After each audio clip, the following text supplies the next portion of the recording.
নমস্কার, নমস্কার, নমস্কার, নমস্কার, নমস্কার, নমস্কার, নমস্কার, নমস্কার। আপনাদের সবাইকে সবাইকে সবাইকে নমস্কার জানাচ্ছে আপনাদের সৌমিত্র বসু।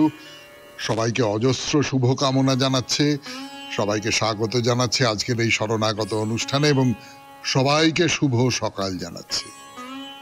শুভ হোক, শুভ হোক, সকলের শুভ হোক, সকলের ভালো হোক, সকলের কল্যাণ হোক, মঙ্গল হোক, মঙ্গল হোক, মঙ্গল হোক, ভালো হোক। আজকে প্যারীচাঁদ মিত্রের জন্মদিন।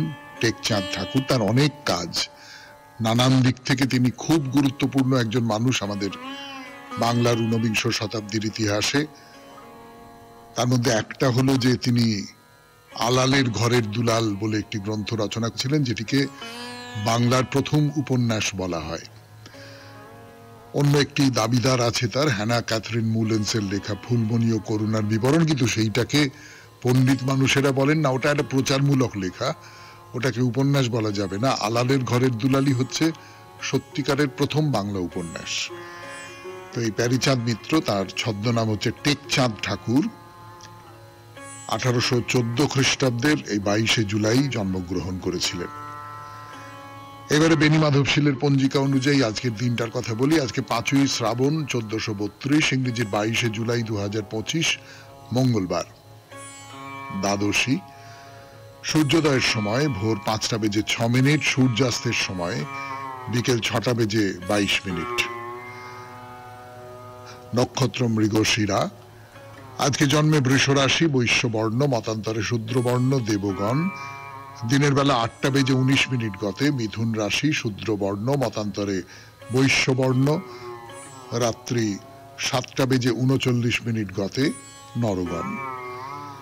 আমাদের হোয়াটসঅ্যাপে চিঠি পাঠাবার নাম্বার 9831922927। চিঠির গোড়ায় অতি অবশ্যই SG লিখতে হবে। এবারে আজকের অনুষ্ঠান সম্পর্কে বলি। প্রথমে পুরাণ চিরন্তন। পুরাণ চিরন্তন আমরা প্রায়শ্চিত্ত নিয়ে কথা বলছি, বেশ অনেকদিন ধরে কথা বলছি, এবং সেই কথায় এখনো পর্যন্ত যেটা বেরোচ্ছে যে যদি তোমার কোনো ত্রুটি হয়, স্খলন হয়, সেটা পাপ না হতে পারে। পাপ মানে সজ্ঞানে করা, সচেতন ভাবে তুমি করেছো, সেটা না হতে পারে। তাহলে তুমি গোটা কত মন্ত্র জপ করলে, কিছু নিয়ম কানুন মানলে, তাতে করে তোমার প্রায়শ্চিত্ত হয়ে গেল। এখান থেকে আমরা আর একটা পর্বে গিয়ে পৌঁছবো। সেই পর্বটায় আজকে যাব আর কি, মহাভারতের যুগ থেকে কেমন করে এই ধারণাটা আস্তে আস্তে পাল্টাচ্ছে তার কথা বলবো। তারপরে স্বামী বিবেকানন্দের রচনা থেকে পাঠ, রচনার নাম আত্মা। যতটা পড়েছিলাম তারপর থেকে পড়ে শোনাবো আপনাদের। তারপর ভগবদ গীতা, তার ভূমিকা রঙ্গনাথানন্দ, স্বামী রঙ্গনাথানন্দ তিনি লিখেছেন। সেই ভূমিকা অংশ থেকে কিছু পড়ে শোনাচ্ছি। স্বামী গোকুলানন্দজির রচনা মানসিক চাপ জয় করার উপায় নিয়ে তার যে গ্রন্থ, সেইখান থেকে আপনাদের চিঠিপত্র, এবং শেষে বাইরে দূরে। 92.7 বিগ FM এ শরণাগত অনুষ্ঠান শুনছেন। আমি আছি আপনাদের সঙ্গে, আপনাদের সৌমিত্র বসু। ফিরে আসছি গানের পর পুরাণ চিরন্তন নিয়ে। অনুষ্ঠান পরিচিতিতে যা বলছিলাম আপনাদের, যে এই মহাভারতের সময় থেকে আস্তে আস্তে এই যে যাকে বলা যেতে পারে প্রায়শ্চিত্ত, সেই প্রায়শ্চিত্ত সম্পর্কে ধারণাটা পাল্টে যেতে আরম্ভ করল। মহাভারতের শান্তি পর্বের একটা জায়গায় যুধিষ্ঠির প্রথমে ব্যাসকে প্রশ্ন করছেন, আচ্ছা মানুষ কোন কোন কাজ করলে সে প্রায়শ্চিত্ত করার মতো অবস্থায় পৌঁছয়, আর কি কি ধরনের প্রায়শ্চিত্ত করলে সে পাপ থেকে মুক্ত হয়। তাহলে প্রায়শ্চিত্তটা পাপ করলেই করতে হবে, ভুল করলে নয়। ভুল করলে প্রায়শ্চিত্ত নয়, তার সংশোধন হতে পারে, তার কতগুলো বিধি নিয়ম হতে পারে, সেটা আলাদা কথা। কিন্তু পাপ করলে, মানে কোন কোন কাজ করলে প্রায়শ্চিত্ত করতে হবে, আর কি কি প্রায়শ্চিত্ত। তো যুধিষ্ঠিরের প্রশ্নের উত্তরে ব্যাস 2 রকমের প্রায়শ্চিত্তের কথা বলছেন। প্রথমটা হচ্ছে আশ্বলায়ন এবং আপস্তম্ভের শ্রৌত সূত্রে বলা ধর্মশাস্ত্র বিহিত কর্মের অকরণ বা অন্যথাকরণ,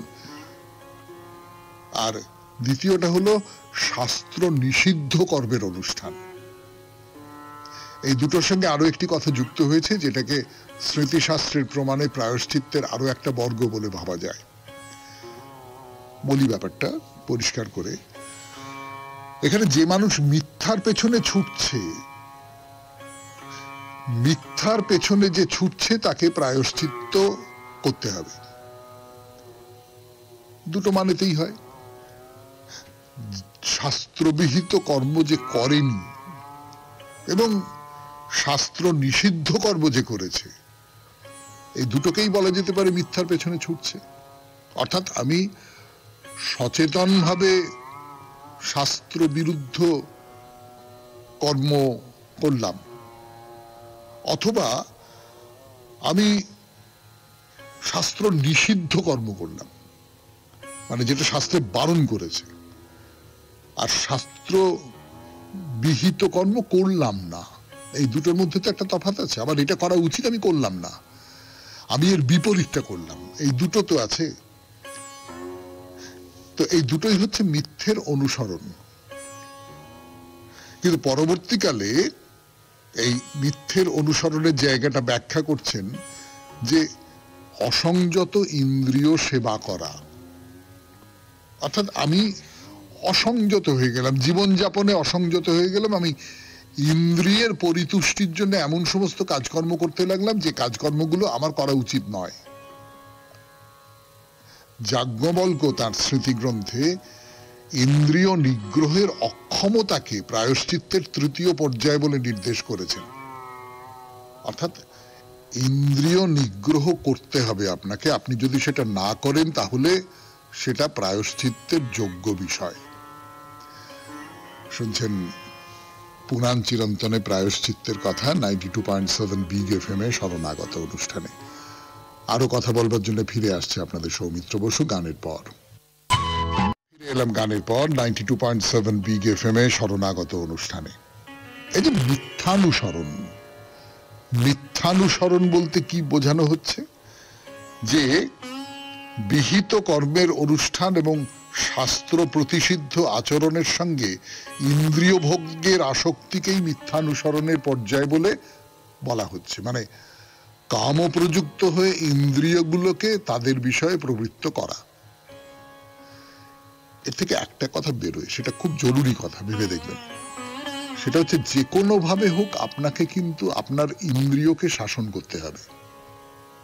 আপনার এই যে ইন্দ্রিয়, অর্থাৎ ধরুন আপনার আপনার চোখের একটা খিদে আছে, আপনার কানের একটা খিদে আছে, আপনার শরীরের একটা খিদে আছে, আপনার সমস্ত শরীরের আমি যদি বলি তার একটা খিদে আছে, তার একটা আকাঙ্ক্ষা আছে, তার একটা চাহিদা আছে। এই খিদে বা আকাঙ্ক্ষা বা চাহিদা যা কিছু বলুন না কেন, সেইটাকে একটা পর্যায়ের পর আপনাকে তার হ্রাস টানতে হবে। সেটা যদি না করেন তাহলে আপনি পাপ করছেন কিন্তু, এবং সত্যি সত্যি আপনি ভেবে দেখুন, আপনি পাপ করছেন যদি আপনি ওইটা হ্রাস না টানতে পারেন। তো এইসব থেকে বাঁচবার জন্যে লক্ষ্য করে দেখুন যে এই যে প্রাচীন শাস্ত্রগ্রন্থে যে জপ হোম বা ইজ্জা বলা হয়, ইজ্জা মানে হচ্ছে পূজা অর্চনা ইত্যাদি ইত্যাদি, মহাভারতে সেটার উল্লেখ করা হয়েছে। এবং কিন্তু বিহিত কর্ম না করার জন্য যে প্রায়শ্চিত্তর কথা বলা হচ্ছে, সেখানে ব্যাস কিন্তু কোনো কথাই বলছেন না। তিনি বলছেন শাস্ত্র সিদ্ধ কর্মের জন্য যে সমস্ত প্রায়শ্চিত্ত হতে পারে সেই কথা। এবং ব্যাস বলছেন মানুষ যদি পুনরায় পাপকর্মের মধ্যে না যায় তাহলে কিন্তু তপস্যা, বেদপাঠ এবং দানাদি কর্মের দ্বারাও প্রায়শ্চিত্ত করেই শুদ্ধি লাভ করতে পারে। অর্থাৎ মানুষ অন্য আরেকটা দিকে যাবে না কেন, মানে পুনরায় পাপের দিকে যাবে না কেন? খুব সহজ কারণ, তার ভেতরে অনুতাপ হয়েছে, সে নিজেকে সংশোধন করেছে। তুমি নিজেকে সংশোধন করতে পারলে তাহলে আর কঠোর প্রায়শ্চিত্তের প্রয়োজন নেই। তপস্যা, বেদপাঠ, দান এই সমস্ত করো, তাহলেই হবে। শুনলেন পুরাণ চিরন্তন 92.7 বিগ FM এ শরণাগত অনুষ্ঠানে। এরপর গানের পর স্বামী বিবেকানন্দের রচনা থেকে পাঠ। আমি আছি আপনাদের সঙ্গে, আপনাদের সৌমিত্র বসু। প্রবন্ধের নাম বা রচনার নাম আত্মা। 92.7 বিগ FM এ শরণাগত অনুষ্ঠান শুনছেন। আমি আছি আপনাদের সঙ্গে, আপনাদের সৌমিত্র বসু। আত্মা, স্বামী বিবেকানন্দের রচনা থেকে পড়ে শোনাবো। যতটা পড়েছিলাম তারপর থেকে পড়ছি। বিশিষ্টাদ্বৈতবাদীদের মতবাদে প্রকৃত বেদান্ত দর্শনের আরম্ভ হইয়াছে। তাহাদের মতে কার্য কখনো কারণ হইতে ভিন্ন নহে, কার্য কারণেরই রূপভেদ মাত্র। যদি জগৎ কার্য হয় এবং ঈশ্বর কারণ হন, তাহা হইলে জগৎ ঈশ্বর স্বয়ং। জগৎ ঈশ্বর ব্যতীত অপর কিছুই হইতে পারে না। বিশিষ্টাদ্বৈতবাদীরা বলেন ঈশ্বর জগতের উপাদান ও নিমিত্ত কারণ, তিনি স্রষ্টা এবং তিনি সেই উপাদান যাহা হইতে সমগ্র জগৎ অভিব্যক্ত হইয়াছে। আপনাদের ভাষায় যাহাকে সৃষ্টি বলা হয় তাহার কোনো প্রতিশব্দ সংস্কৃতে নাই, যেহেতু ভারতবর্ষের কোন সম্প্রদায় পাশ্চাত্য মতানুযায়ী শূন্য হইতে জগৎ সৃষ্টি স্বীকার করেন না। মনে হয় একসময় এই মতবাদের সমর্থক কয়েকজন ছিলেন, কিন্তু তাহাদের মতবাদ অতি শীঘ্রই নিরাকৃত হইয়া যায়। বর্তমানে আমি এমন কোন সম্প্রদায় জানি না যাহারা এই মতবাদে বিশ্বাসী। সৃষ্টি বলিতে আমরা বুঝি যাহা পূর্ব হইতেই আছে, তাহারই বহিঃপ্রকাশ। এই সম্প্রদায়ের মতানুসারে সমগ্র জগৎ স্বয়ং ঈশ্বর, তিনিই জগতের উপাদান। আমরা বেদে পাঠ করি, ঊর্ণনাভ যেমন নিজের দেহ হইতে তন্তু বয়ন করে, তেমনি সমগ্র জগৎ সেই পরম সত্তা হইতে বাহির হইয়াছে। কার্য যদি কারণের রূপান্তর হয়, তাহা হইলে প্রশ্ন উঠে, যিনি জড় নন, যিনি নিত্য চৈতন্য স্বরূপ, সেই ঈশ্বর হইতে কি রূপে জড় অচেতন জগৎ সৃষ্ট হইতে পারে? যদি কারণ শুদ্ধ ও পূর্ণ হয়, তাহা হইলে কার্য অশুদ্ধ অপূর্ণ হয় কি করিয়া? এ বিষয়ে বিশিষ্টাদ্বৈতবাদী কি বলেন? তাহাদের মতবাদ একটু অদ্ভুত। তাহারা বলেন ঈশ্বর, জীব ও জগৎ এই তিনটি ভাব বা সত্তা অভিন্ন। ঈশ্বর যেন আত্মা, জীব জগৎ তাহার দেহ। যেমন আমাদের দেহ আছে, আত্মাও আছে, তেমনি সমগ্র জগৎ এবং সমগ্র জীব ঈশ্বরের দেহ এবং ঈশ্বর সকল আত্মার আত্মা। এইরূপে ঈশ্বরই জগতের উপাদান কারণ। দেহ পরিবর্তিত হইতে পারে, তরুণ বা বৃদ্ধ হইতে পারে, সবল বা দুর্বল হইতে পারে, কিন্তু তাহাতে আত্মার কোনো পরিবর্তন হয় না। আত্মা সর্বদাই সেই চিরন্তন সত্তা, যা দেহের ভিতর দিয়া প্রকাশিত হয়। দেহ আসে যায়, কিন্তু আত্মার কোনো পরিবর্তন নাই। তেমনি সমগ্র জগৎ পরমেশ্বরের দেহ এবং সেই অর্থে জগৎ স্বয়ং ঈশ্বর। কিন্তু জাগতিক পরিবর্তনে ঈশ্বর পরিবর্তিত হন না। এরূপ উপাদান হইতেই তিনি জগৎ সৃষ্টি করেন এবং একটি কল্পের শেষে তাহার দেহ সূক্ষ্মতর হইয়া যায়, সংকুচিত হয়। আর একটি কল্পের প্রারম্ভে তাহা আবার প্রসারিত হয় এবং তাহা হইতেই এই সকল বিভিন্ন বিশ্ব প্রকাশিত হয়। শুনলেন স্বামী বিবেকানন্দের রচনা থেকে পাঠ। 92.7 বিগ এফএম এ শরণাগত অনুষ্ঠানে এইবার ভগবদ গীতা গানের পর। এবারে ভগবদ গীতার ভূমিকা স্বামী রঙ্গনাথানন্দজি অসামান্য মূল্যবান একটি ভূমিকা ভগবদ গীতার, সেখান থেকে পড়ে শোনাচ্ছি। বেশ কদিন হলো, আজকেও সেই রকম শোনাবো যতটা পড়েছিলাম তারপর থেকে 92.7 বিগ এফএম এ শরণাগত অনুষ্ঠানে। ভারতবর্ষে আমাদের একটি মৌলিক ভাবনা হলো মানবীয় ক্রমবিকাশ বলে একটি বিষয় আছে। তাহলে মানবের তমঃ থেকে রজঃতে এবং রজঃ থেকে সত্যে উত্তরণ। সম্পূর্ণ সত্যভাপন্ন পুরুষ বা নারী একজন অসামান্য মানুষ, যিনি প্রকৃষ্ট রূপে বিকশিত হয়ে অন্তরের দেবত্বকে প্রকাশ করেছেন। ভারতবর্ষে আমরা বুঝেছি যে এটি মানবীয় ক্রমবিকাশের লক্ষ্য বা চরম অবস্থা। সমাজে কিভাবে আরো আরো বেশি সংখ্যায় এই ধরনের মানুষ সৃষ্ট করা যায়? সমাজের প্রত্যেক লোকের কাছে এই লক্ষ্য স্থাপন করা হচ্ছে, তাকে এই লক্ষ্যে পৌঁছানোর চেষ্টা করতে হবে বা অন্তত জীবনটাকে সেই উদ্দেশ্যে চালিত করতে হবে। তোমরা নিজের গতিতে এগো, কিন্তু এগো সেই লক্ষ্যের উদ্দেশ্যে, বলছে বেদান্ত। আধুনিক চিন্তায় যাকে সমাজতত্ত্ব বলা হয় তা আসলে সামাজিক পরিসংখ্যান মাত্র হতে হবে না। বেদান্ত দেখিয়ে দেয় যে সমাজবিদ্যার মধ্যে মানুষের সামনে একটা সামাজিক লক্ষ্য স্থাপন করার প্রয়োজনীয়তা আছে এবং মানব জাতিকে অতি অবশ্যই সেই মানবীয় ক্রমবিকাশের উন্নতির পথে এগিয়ে যেতে হবে। সেই লক্ষ্য বা আদর্শ স্থলটি হতে হবে একজন সাত্ত্বিক মানুষ, যার মধ্যে কোনো ঘৃণা বা হিংসা নেই, যিনি চিরপ্রেমময়, দয়াশীল। কোন সমাজে এমন সব মানুষ থাকলে সেখানে পুলিশেরও আর দরকার হবে না, এমনকি রাজনীতিক রাষ্ট্রেরও প্রয়োজন থাকবে না, আর আইন কানুন বিধিনিষেধের তো কথাই নেই। কারণ সেই সমাজে থাকবেন এমন সব মানুষ যারা স্বনিয়ন্ত্রিত ও সংযত, যারা সকলের সঙ্গে নিজেদের আধ্যাত্মিক একত্ব উপলব্ধি করেছেন। ভারতবর্ষ বিশ্বাস করে যে সেই সমাজই সবচেয়ে উন্নত, যে সমাজে সাত্ত্বিক মানুষের সংখ্যা সর্বোচ্চ, যারা আধ্যাত্মিক ও বিকশিত সত্তা এবং যারা তাদের অন্তর্নিহিত দেবত্বের বিকাশ সাধন করেছেন।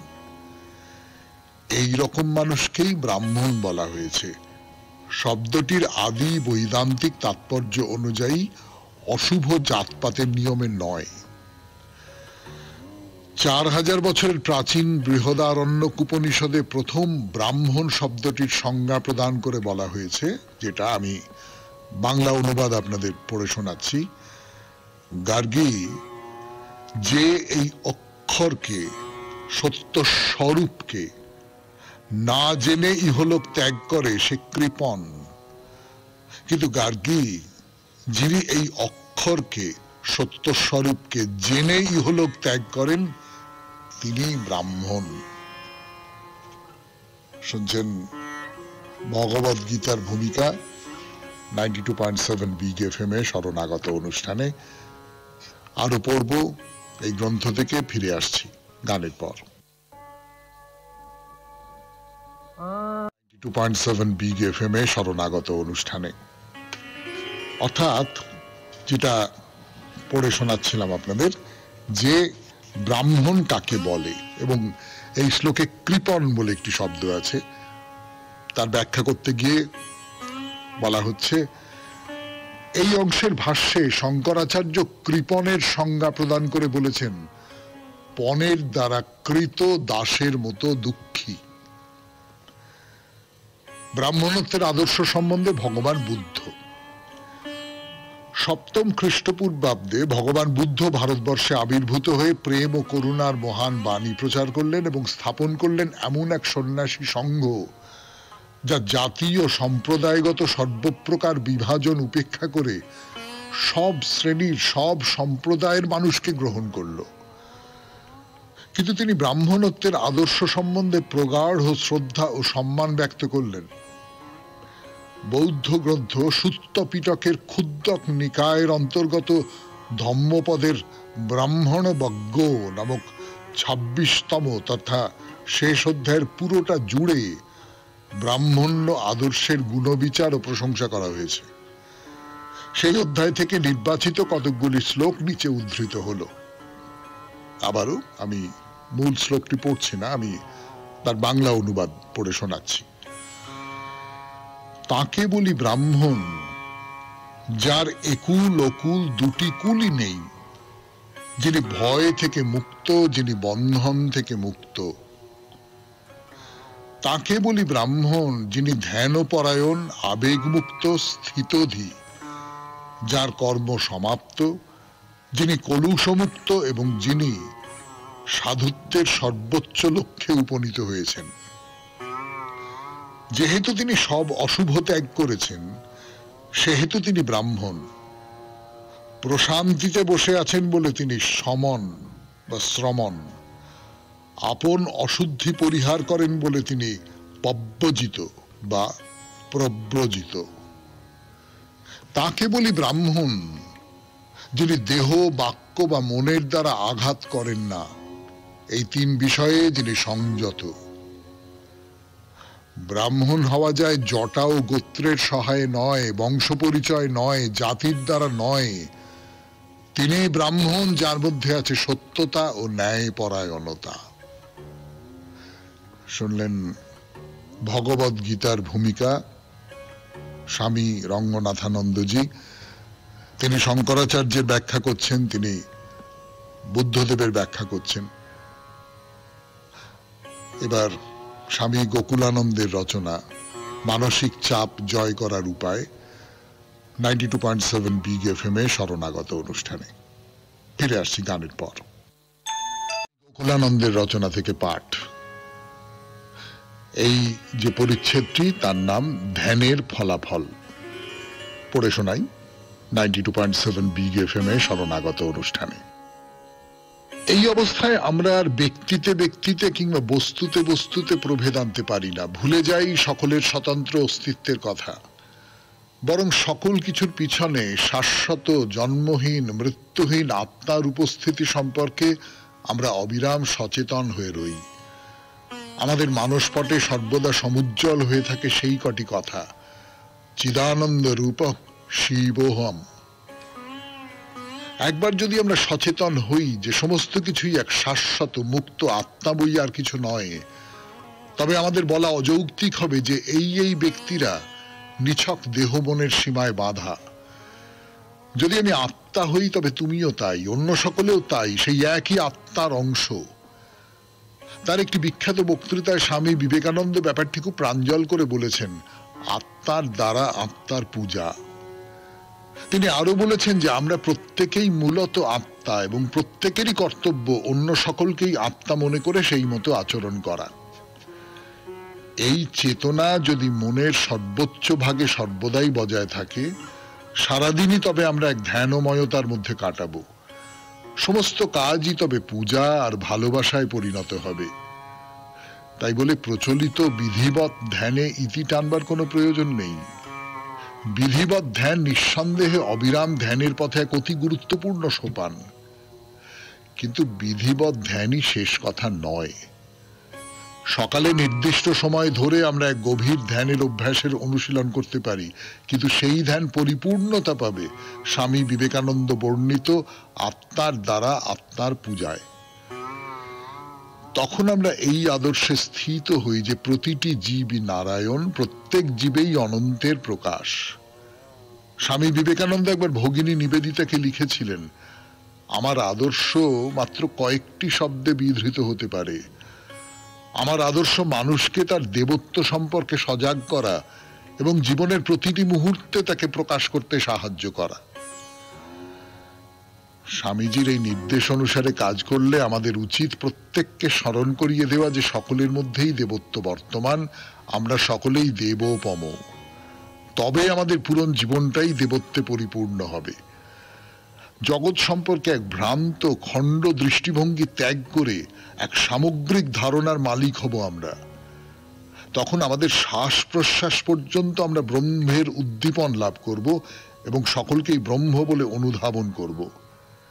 এ পথে জীবনটা হয়ে উঠবে মহিমান্বিত, তাৎপর্যমণ্ডিত আর সাফল্যে পরিপূর্ণ। শুনলেন ধ্যানের ফলাফল বা মানসিক চাপ জয় করার উপায়, এই নিয়ে স্বামী গোকুলানন্দজির কথা 92.7 বিগ এফএম এ শরণাগত অনুষ্ঠানে। এবার আপনাদের চিঠিপত্র ফিরে আসছি, একটু গান শুনে নি। গানের পর এবার চিঠি। অবিনাশ চন্দ্র দাসের চিঠি পড়ে শোনাবো আপনাদের 92.7 বিগ এফএম এ শরণাগত অনুষ্ঠানে। বাঁশবেড়িয়া হুগলি থেকে চিঠি লিখেছেন তিনি। আপনাকে এবং আমার সমস্ত শ্রোতাবৃন্দকে আমার সশ্রদ্ধ প্রণাম জানাই। আমি একজন 85 বছর ঊর্ধ্ব প্রবীণ। আপনি গোড়াতেই একটা অন্যায় করেছেন, সেটা হলো আপনি প্রণাম জানিয়েছেন কোন সুবাদে। মানে অন্যদের কথা বলতেই পারি, অনেকেই আছেন যারা 85 বছরের অনেক নিচে, আমিও 85 বছরের নিচে, অনেক নিচে। কাজে মাফ করবেন, আপনার প্রণাম আমাদের পক্ষে গ্রহণ করা একেবারেই সম্ভব নয়, আপনিই আমাদের প্রণাম নেবেন। হ্যাঁ, পড়ে শোনাই এবার চিঠি। প্রতি বছরে তো এই বছরও আমার বাড়ির সামনে দিয়ে আয়োজকরা রথযাত্রা করেন।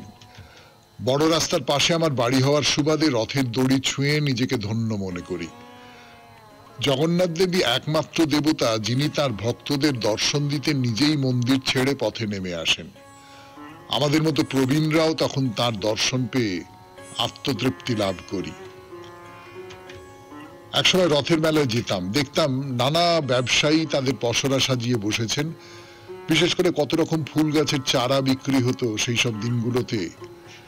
তখনই মনে পড়ে সাহিত্য সম্রাট বঙ্কিমচন্দ্র চট্টোপাধ্যায়ের রথের মেলা গল্পটি। গল্পটার নাম কিন্তু রথের মেলা নয়, রাধারানী, তাই না?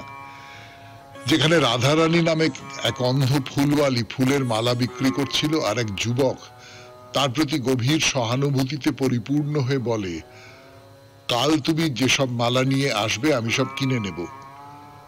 পরদিন যুবকটি সত্যি এসে সব মালা কিনে নেয়। এই গল্পটি মনে পড়ে কারণ আজকের দিনে এমন সহানুভূতি সম্পন্ন প্রেম বিরল। আজ মানুষে মানুষে ভেদাভেদ এতটাই প্রকট যে শিশুদের মধ্যেও মমত্ববোধের অভাব চোখে পড়ে। এক বালক যখন তার মায়ের কাছে বাঁশির জন্য বায়না করে কাঁদছে, অন্য আরেক শিশু তখন পাশেই পাঁপড় বা জিলিপি খেয়ে আনন্দে মশগুল, তার মধ্যে কিঞ্চিত সহানুভূতিও জাগে না। প্রভু জগন্নাথ তো জগতের পালনকর্তা, তার কাছে ধনী দরিদ্রের কোনো ভেদাভেদ নেই। কিন্তু বাস্তবের রথযাত্রায় আমরা দেখি সেই আনন্দের ভাগ সবার মধ্যে সমানভাবে পৌঁছয় না। হে প্রভু, তুমি সকলের মাঝে তোমার রথযাত্রার আনন্দ সমভাবে বিলিয়ে দাও, সকলকে ভালো রেখো। জয় জগন্নাথ। নমস্কারান্তে অবিনাশ চন্দ্র দাস, বাঁশবেড়িয়া, হুগলি। অনেক ধন্যবাদ আপনাকে অবিনাশ বাবু এই চিঠিটি লেখার জন্য। আপনি যদি শরীর অনুমতি করেন তাহলে আরো চিঠি লিখবেন। আর যে সমস্যাটার কথা বলেছেন সেটা একটা বড় সমস্যা। সত্যি সত্যি যে আমরা তো খুব স্বার্থপর হয়ে যাচ্ছি, সত্যি মানে অন্যকে দেখে অন্যকে অনুভব করবার শক্তি আমাদের ক্রমশ কমে আসছে। তার ফলে রথের মেলার যে আনন্দ, সেই আনন্দটাও অন্য দিকে সরে যাচ্ছে বলে মনে হয়। যাই হোক, চিঠিপত্র শেষ হলো। এরপর বাইরে দূরে 92.7 বিগ এফএম এ শরণাগত অনুষ্ঠান শুনছেন। আমি আছি আপনাদের সঙ্গে, আপনাদের সৌমিত্র বসু। চলুন বোদাগঞ্জে যাই। খ্যাত কালী মন্দির, সতীপীঠ, 51 পীঠের অন্যতম। তো এই যে 51 পীঠের অন্যতম যে বোদাগঞ্জের কালী মন্দির, সেই মন্দিরের কথা বলবো আপনাদের। তার আগে এই মন্দির সম্পর্কে প্রাথমিকভাবে কিছু কথাবার্তা ইত্যাদি ইত্যাদি তো বলে রাখছি। তার মধ্যে একটা খুব গুরুত্বপূর্ণ কথা গতদিন ধরিয়ে দিয়েছিলাম, পুরোটা বিস্তারিতভাবে বলবার অবকাশ ছিল না বলে। আজকে যারা সেই কথা মনে রেখেছেন তারা এর সঙ্গে জুড়ে নেবেন। সেটা হচ্ছে বোদাগঞ্জের এই কালী মন্দিরের সঙ্গে, কালী মূর্তির সঙ্গে দেবী চৌধুরানীর একটা সম্পর্কের কথা কল্পনা করা হয়। ব্যাপারটা কল্পনা না সত্যি আমি জানি না, কিন্তু এরকম একটা কিংবদন্তি আছে যে দেবী চৌধুরানী এই কালী মূর্তির পুজো করতেন। দেবী চৌধুরানীর নাম আপনারা সকলেই জানেন। একটু আগেই যে চিঠিটা পড়লাম তাতে বঙ্কিমচন্দ্রের একটি উপন্যাস, মানে ছোট উপন্যাসের নাম আছে, প্রসঙ্গ আছে রথের মেলা প্রসঙ্গে। আর বঙ্কিমচন্দ্রেরই আর একটি বড় উপন্যাস আছে দেবী চৌধুরানী। আমরা অনেকেই পড়েছি, কম বয়সে তো পড়েইছি, বেশি বয়সেও কেউ কেউ পড়েছি। দেবী চৌধুরানী একবারে ঘরোয়া একটি বউ থেকে সে কেমন করে মানে একটি দস্যু দলের প্রধান হয়ে উঠল, এবং ভালো দস্যু। যাই হোক, দেবী চৌধুরানীর গল্প বলা আমার উদ্দেশ্য নয়, কিন্তু তিনি সত্যি সত্যি ছিলেন। মানে বঙ্কিমচন্দ্র যে লিখেছেন সেটা বাস্তব কোনো এক নারীকে নিয়েই লিখেছেন। তিনি অষ্টাদশ শতকের বাংলার একজন প্রতিবাদী নারী বিদ্রোহী ছিলেন, যিনি ভাওয়াল এবং রংপুর অঞ্চলে ভবানী পাঠকের সহযোগী হিসেবে ছিলেন এবং ইংরেজ বিরোধী সংগ্রামে যোগ দিয়েছিলেন। বস্তুত আমরা যে ইংরেজদের বিরুদ্ধে যারা বিদ্রোহ করেছেন, আন্দোলন করেছেন, লড়াই করেছেন, তাদের সকলের কথা তো জানি না। দেবী চৌধুরানীর কথা খানিকটা পর্যন্ত জানি, সেটা খানিকটা বঙ্কিমচন্দ্রের সুবাদেই। তো যাই হোক, দেবী চৌধুরানীর কর্মকেন্দ্র ছিল এই উত্তরবঙ্গের রংপুর, দিনাজপুর, জলপাইগুড়ি, কোচবিহার, এই সমস্ত জায়গা। এবং এই যে বোদাগঞ্জ বা ত্রিস্রোত, যা কিছু বলুন না কেন, সেটা তো এই অঞ্চলের মধ্যেই পড়ে। এবং তিস্তা নদী সেই সময়ে খুব গুরুত্বপূর্ণ যাতায়াত এবং আশ্রয়ের পথ ছিল আজকের মতোই। ফলে দেবী চৌধুরানীর সঙ্গে এই মন্দিরের যোগাযোগ ছিল, এইটা খানিকটা কল্পনা করে নিতে কোনো অসুবিধে নেই। বিশেষ করে যারা ডাকাত ছিলেন, দেবী চৌধুরানী তো ডাকাতই ছিলেন, ভালো ডাকাত বলতে যেটা বোঝায়, এবং যারা ইংরেজের বিরুদ্ধে লড়াই করেছেন, যুদ্ধ করেছেন, তাদের সঙ্গে কালী, শ্যামা, তার একটা সম্পর্ক ছিল। তো স্থানীয় মানুষের মুখে মুখে একটা কাহিনী প্রচলিত যে দেবী চৌধুরানী একসময় এই তিস্তার চরে আশ্রয় নিয়েছিলেন এবং এই ভ্রামরী দেবীর মন্দিরে গোপনে পুজো দিতেন, এবং কেউ কেউ বিশ্বাস করেন যে তিনি দেবী ভ্রামরীর আশীর্বাদ নিয়েই ভবানী পাঠকের সঙ্গে অস্ত্র ধারণের সাহস পেয়েছিলেন। না, বঙ্কিমচন্দ্র বোদাগঞ্জের কথা বলেননি, ভ্রামরী দেবীর মন্দিরের কথাও বলেননি, কিন্তু এইটা আন্দাজ করে নিতে অসুবিধে হয় না যে এই মন্দিরটা তো বহু প্রাচীন মন্দির, ফলে এইখানে বিপ্লবীরা আসতেন, বিপ্লবীদের যোগাযোগ করবার একটা জায়গা ছিল, এই সম্ভাবনাটা একেবারে উড়িয়ে দেওয়া হয়তো যায় না। শুনছেন বাইরে দূরে 92.7 বিগ এফএম এ শরণাগত অনুষ্ঠানে বোদাগঞ্জের মন্দির, এই নিয়ে আরো কিছু কথা বলবো, ফিরে আসছি, একটু গান শুনে নি, আবার ভ্রামরী দেবীর কথা, বোদাগঞ্জের মা কালীর কথা। এই যে মা কালী, তিনি হচ্ছেন আদ্যাশক্তির এক রুদ্র রূপ। তাকে যে পুজো করা হয়, তিনি ভয়ঙ্করী কিন্তু রক্ষা প্রদানকারী, যিনি আমাদের মানুষকে রক্ষা করেন। রক্ষা করতে গেলে, শত্রুর হাত থেকে বাঁচাতে গেলে তাকে ভয়ঙ্করী হয়ে উঠতেই হয়। মনোবিজ্ঞানে একটা কথা আছে, বহু প্রাচীন কথা, কার্ল গুস্তাভ ইয়ুং এই কথাটা বলেছেন, আমি মানে সেইটা নিয়ে খুব বড় করে আলোচনা করব না, কিন্তু তিনি কতকগুলো আর্কেটাইপ শব্দটা ব্যবহার করেছেন আর কি, প্রত্ন বিষয়, তার মধ্যে একটি হচ্ছে মাতৃরূপ। এই মাতৃরূপটা আমাদের সংস্কারের মধ্যে, আমাদের প্রবৃত্তির মধ্যে আছে কোথাও, এবং সেই মাতৃরূপের মধ্যে একই সঙ্গে যেমন লালন করা আছে, তেমনি আবার ভয়ঙ্করী রূপও আছে। মানে মা একই সঙ্গে লালন করেন, পালন করেন এবং ভয়ঙ্করী হয়ে উঠতে পারেন।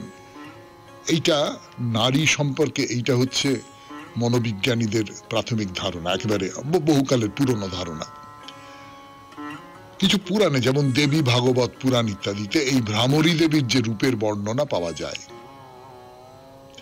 এবং সেই যে কাহিনী, সেখানে বলা হচ্ছে যে দেবী হচ্ছেন ভয়ঙ্কর শক্তির প্রকাশ, যে ভয়ঙ্কর শক্তিকে কোনো পুরুষ শক্তির দ্বারা জয় করা যায় না, দেবী সেই শক্তির প্রকাশ। তো এই ভ্রামরীকে নিয়ে যখন কথা হচ্ছে, তখন আপনাদের একটা কথা বলি। অন্ধ্রপ্রদেশে কুড়ল বলে একটা জেলা আছে, কুড়ল, তার পাহাড়ে একজন দেবী আছেন। সেই দেবীর নামটা একটু শুনে রাখুন, সেই দেবীর নাম হচ্ছে ভ্রমরম্বা। ভ্রমরম্বা নামটা এসেছে ভ্রমর আম্মা থেকে, আম্মা মানে মা, আপনারা জানেন সকলেই, অর্থাৎ ভ্রমর মা, আর এটা হচ্ছে ভ্রামরী দেবী। তো এই যে ভ্রামরী বলুন, ভ্রমরাম্মা বলুন, এর নানান রকম পৌরাণিক এবং ঐতিহাসিক ব্যাখ্যা পাওয়া যায়, রেফারেন্স পাওয়া যায়। এবং এই দেবীর সঙ্গে যে শিব রয়েছেন, তিনি সাম্বার আনন্দ, ওই অন্ধ্রপ্রদেশের, আর এখানে তিনি হচ্ছেন ভৈরব। এই শিবের অন্য আর একটা নাম ওখানে অন্ধ্রপ্রদেশে হচ্ছে মল্লিকার্জুন। তো এই যে দেবী, ইনি অরুণাসুরকে বধ করেছিলেন। কিভাবে বধ করেছিলেন না, আজকে আর সে কথা বলবো না, বলবো আগামীকাল 92.7 বিগ এফএম এ শরণাগত অনুষ্ঠানে। আজকের মতো শরণাগত শেষ করি। আমাদের হোয়াটসঅ্যাপে চিঠি পাঠাবার নাম্বার 9831922927। চিঠির গোড়ায় অতি অবশ্যই SG লিখতে হবে। এবারে রবীন্দ্রনাথের কবিতা সবলা। নারীকে আপন ভাগ্য জয় করিবার কেন নাহি দিবে অধিকার হে বিধাতা। নত করি মাথা পথপ্রান্তে কেন রব জাগি, ক্লান্ত ধৈর্য প্রত্যাশার পূরণের লাগি দৈবাগত দিনে। শুধু শূন্যে চেয়ে রব, কেন নিজে নাহি লব চিনে সার্থকের পথ। কেন না ছুটাবো তেজে সন্ধানের রথ, দুর্ধর্ষ অশ্বেরে বাঁধি দৃঢ় বল্গা পাশে। দুর্জয় আশ্বাসে দুর্গমের দুর্গ হতে সাধনার ধন, কেন নাহি করি আহরণ প্রাণ করি পণ। যাব না বাসর কক্ষে বধূ বেশে বাজায় কিঙ্কিনি, আমারে প্রেমের বীর্যে করো অসংকিনী। বীর হস্তে বরমাল্য লব একদিন, সে লগ্ন কি একান্তে বিলীন ক্ষীণ দীপ্তি গধূলিতে। কভু তারে দিব না ভুলিতে মোর দৃপ্ত কঠিনতা, বিনম্র দীনতা সম্মানের যোগ্য নহে তার, ফেলে দেব আচ্ছাদন দুর্বল লজ্জার। দেখা হবে ক্ষুব্ধ সিন্ধু তীরে, তরঙ্গ গর্জনোচ্ছ্বাস মিলনের বিজয় ধ্বনিরে দিগন্তের বক্ষে নিক্ষেপিবে। মাথার গুণ্ঠন খুলি কবতারে, মর্তে বা ত্রিদিবে একমাত্র তুমি আমার। সমুদ্র পাখির পক্ষে সেইক্ষণে উঠিবে হুঙ্কার, পশ্চিম পবন হানি সপ্তর্ষি আলোকে যবে যাবে তারা পন্থা অনুমানী। হে বিধাতা, আমারে রেখো না বাক্যহীনা, রক্তে মোর জাগে রুদ্র বীণা। উত্তরিয়া জীবনের সর্বোন্নত মুহূর্তের পরে, জীবনের সর্বোত্তম বাণী যেন ঝরে কণ্ঠ হতে নির্বারিত স্রোতে। যাহা মোর অনির্বচনীয় তারে যেন চিত্ত মাঝে পায় মোর প্রিয়। সময় ফুরায় যদি, তবে তারপরে শান্ত হোক সে নির্ঝর নৈঃশব্দের নিস্তব্ধ সাগরে। খুব ভালো থাকবেন, আনন্দে থাকবেন। নমস্কার।